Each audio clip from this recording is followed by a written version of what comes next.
Now, another team very close to your heart, Lee Dixon. Do we have to talk about this? Tottenham Hotspur 2, Sheffield United 1. Again, same game window. Yeah. I mean, it all happened, didn't it, late in the game? And Richarlison, is the story.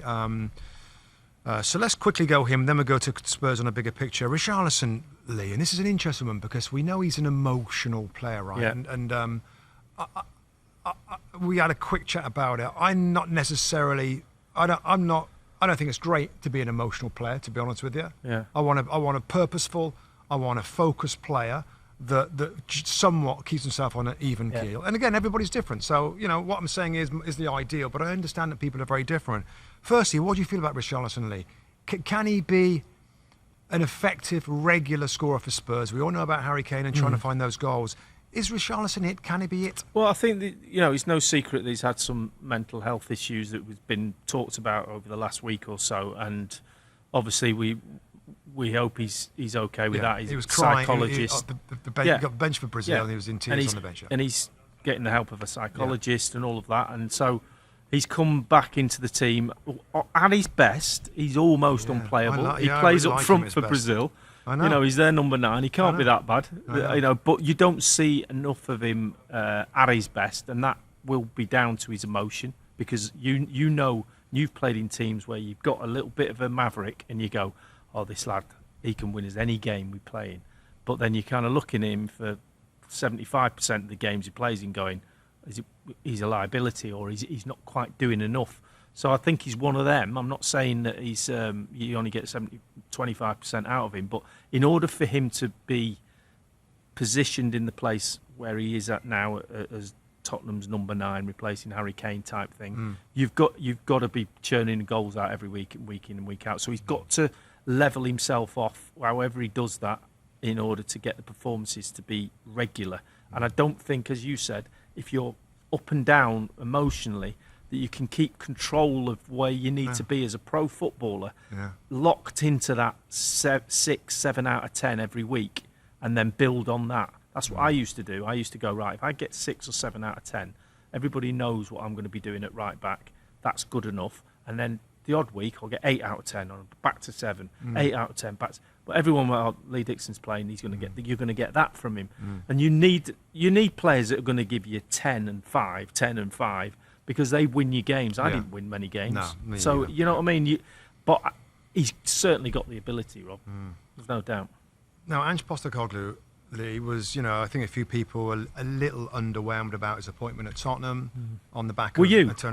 I wasn't, because I've got good friends that support Celtic up in Scotland, up in Glasgow. Wow, you have friends. I got some friends, not many of them, but he's a Celtic, and he said, Premier League's going to come for this guy. He said this at least 12 months ago. Right. Premier League's going to come for this guy. I like him. So, of course, then I watch a few of their games. I read more about him. I listen to... This is all in the summer, getting ready for him to come, and I'm like, wow, this guy, he can talk. Like, he's a brilliant talker, super humble, likeable, honest, straightforward, plain talking, cares about everything and the fans. He just says all the right things. And the football was always exciting to me, Lee, but the first game, I remember we came into studio at half-time. I can't remember, my memory's gone now, but I remember it being a bit crazy, and I said Rebecca said to me, what do you make to that? I said, it was wild. It was wild, because they threw everybody forward. There was goals going in both ends, and I just said, I don't know about that in the Premier League, and teams will use those spaces given. So far, they've done a brilliant record. They're right towards the top end of the league table. Early yet, what are you thinking to Ange Ball? Well, I agree with you about being, apart from it being Tottenham, obviously, about being excited coming to the Premier League, because I liked what I'd seen, the games I've seen at Celtic. And I agree with you, brilliant communicator. And I think when you've got a communicator that you listen to... It's half the battle, isn't it? Yeah, you listen to him and you go, he talks my language that I can understand, going in my ears. It makes sense to me. And he's one of them. And there's a few managers around like that. Some of them I don't quite understand, and that's not means that they're wrong. It just means I'm not on their wavelength. And I would like to play for him. Like, it's one an of them. Lee on that. Sorry, on that again. Like, there's some managers I feel talk like they're saying what they feel they should say, or they're saying stuff not to give anything away. I think he just answers questions honestly and directly. Yeah, I do. I think he's brilliant at that, and I think because it's Tottenham, and I have a joke and a laugh and a joke with my mates and all this, and I said it on set before we went on air, yesterday. I said Ange ball won't last, because I'm desperate for it not to. But is there a tinge of you that thinks that? Given the way your background, Lee, and the structured teams that you played in, it's very unusual. Of course, and there's an element of me kind of assessing it and going, like you did, you can't keep doing that, surely. And someone will find them out at some point, and they will get found out. But they've got something there now that they didn't have last year. Well, there's two things. They've lost Harry Kane, so they've all stepped up into that position and gone, wow, we need to do something. And also, they've got this freedom that they've been given, and they're all going, wow. So that could last for a while. And then you've got X number of points, and all of a sudden the season becomes a lot more rosy, and then you start winning games you perhaps shouldn't. And the fans are behind Lee, and everyone believes in it, and all the players feel, wow, something special's happening here, which I think is a really important thing in the dressing room. When things are going wow, all of a sudden everybody's at it. I mean, Papsar in midfield, and Yves Bissouma that didn't get a sniff before. No. Heung-min Son that's gone from the outside. I think before Richarlison been playing up in the middle position. It's an amazing story, and we'll of course watch it and see how it goes, and see whether teams start to find the space that the fullbacks come inside. Everybody runs forward. It's a story. No, it won't. It won't last. It won't last.